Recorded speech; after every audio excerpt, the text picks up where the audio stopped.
Via libera dal governo regionale alla realizzazione di un impianto di gas nel canale di Sicilia davanti alla costa di Gela.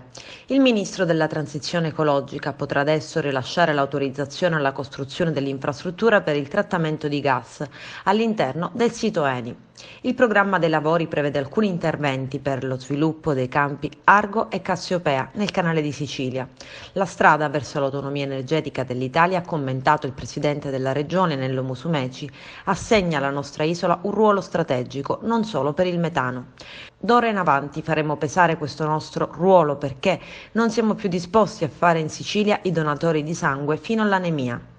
I lavori di costruzione, installazione e messa in produzione avranno una durata di quasi 3 anni, prevedono investimenti per oltre 700 milioni. Il gas, 99% metano, estratto dai giacimenti Argo e Cassiopea e trattato dall'impianto di Gela, avrà una portata di picco equivalente a più di 7 volte l'attuale produzione di gas in Sicilia e a più del 30% dei consumi di gas della regione.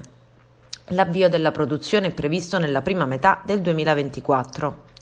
L'estrazione dai campi offshore, ha spiegato l'assessore regionale all'energia Daniela Baglieri, avverrà tramite uno sviluppo interamente sottomarino, senza emissioni e privo di impatto visivo a mare.